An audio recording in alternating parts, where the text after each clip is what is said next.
one of these, it's a Bob Barker thumb spork. Yo, Bob Barker Industries in prison is crazy. When you first get to prison, all they're gonna give you is a little packet with these in it. It's a Bob Barker toothbrush, Bob Barker toothpaste, some Bob Barker shampoo / conditioner, Bob Barker deodorant, Bob Barker razor, and a Bob Barker hair comb. And they're gonna loan you a few things. You're either gonna get 2 or 3 pairs of used Bob Barker underwear that you're gonna give back when you're done with them because they're gonna give them to somebody else. Then you're gonna get your Bob Barker shower slides. Depending on where you're doing your time, you might get yourself a nice Bob Barker jumpsuit. They're gonna loan you some crusty old Bob Barker Bobos, man. These things are flat AF. There is 0 arch support on these shoes. Your mattress, your pillow, your blanket are all gonna have Bob Barker tags on them. But it's not this Bob Barker from The Price is Right. It's this senile crustacean who decided he was just gonna make a shit ton of money off of people's...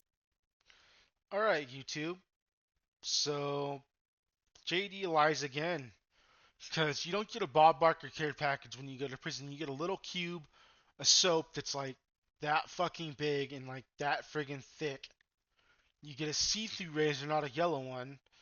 Those thumb sporks are not from prison. The red ones are from jails. They're called Cook's Correctional and they're from jail. The ones in Oregon prison are reddish orange and they've got a dip in the friggin' like an arch in the friggin' handle and it goes down into an actual like legitimate spoon spork like thing. And as far as I know, they're not Bob Barker and they're actually harder plastic than the ones in jail.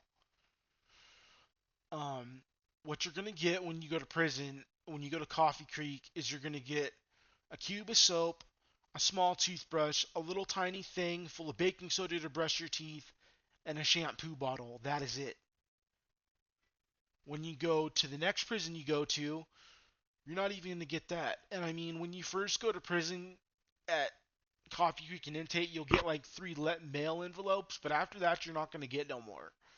That's all you get. You don't get no Bob Barker care package like bullshit like he's saying. And anything in prison you get from commissary or from the staff has to be see-through unless it's like soap, but shampoo bottles, see-through razors, handles and everything have to be see-through so you can't hide contraband in it. Like you can get contraband in when I smoke cigarettes and stuff inside. Like you take like a battery with some braille, what's brazel or braille off the freaking bottom of the metal brush. It's like the piece of the metal brush off the friggin' uh oh god. What is it called? The broom. On the broom and shit like that, and you take it and you put it on the positive side, you kick it up to the negative side, it heats up the braille, and you put it to your cigarette and you light it, and that's how you light cigarettes in prison. You don't have lighters. Cops will find those quick. Use braille. And you can't use matches either, and you can't. In some prisons you can smoke inside, but a lot of them you can't because they have fire smoke detection systems in your cell. So if you make a fire or something, it's gonna send the sprinklers off for that entire freaking area, and you're gonna piss everybody off.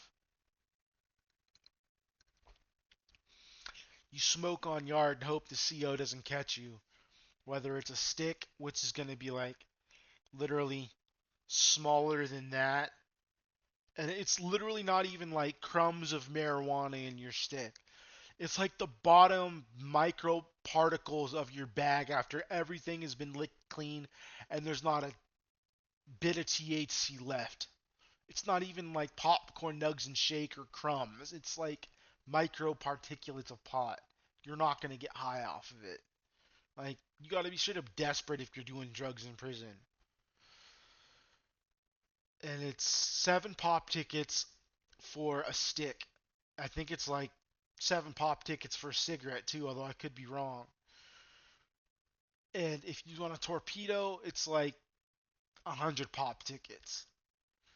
If you're getting a gang member as a torpedo, if you're in that gang or a rival gang, and then if you're just a regular dude, you might be able to get one of the regular good dudes to like for a bag of coffee just take off on somebody who's pissing you off or like a rapo or something that disrespected you. But for the most part, you're not getting no care package. You're getting the bare minimum when you go to prison.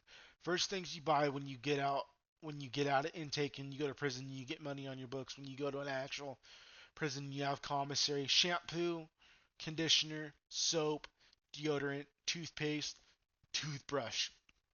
Anything after that is secondary. If you only have enough money for that stuff, then that's all you buy. Cause you can't stink when you're in prison. Your breath can't stink. Your teeth can't be dirty. Your, you gotta smell clean. Like you gotta keep hygiene standards up because you gotta live with somebody in your cell 24/7, except for when you're out on yard or at chow. And people don't want to smell somebody stinking at the chow hall sitting there eating dinner. And after you get out from yard from fucking working out, you take a shower at shower time and you clean up. Like, I don't know. Like, I've said it time and time again that JD lies, and I really don't know what else to say than that.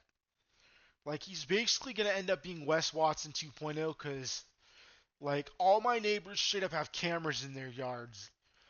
And my neighbors will get to fists with people. Like, a bunch of the freaking women just tried to beat up my neighbor because my neighbor was filming the little fucking kids, and we just found out that freaking her boyfriend did 10 years for diddling a fucking under 12-year-old. And so we're all wondering why she's fucking filming all the kids in the neighborhood. The fucking silver purse ass bitch that's fucking enabling a fucking child predator to fucking get off. It's disgusting. And if my neighbors won't, if the police won't do nothing and management won't do nothing, I'll do whatever the fuck I have to. I don't care. I'm not gonna have that living near me. I already got one fucking guy that was living across from me from my one of my former neighbors that they kicked out of Douglas, out of this county, and then off the coast back to Montana where he came from. He is X'd out of Oregon. He cannot come back to Oregon, and he better not step foot in Cali because I've sent his paperwork to people down there, and if he steps foot down there and they find out that's him, he's immediately gonna get taken off on.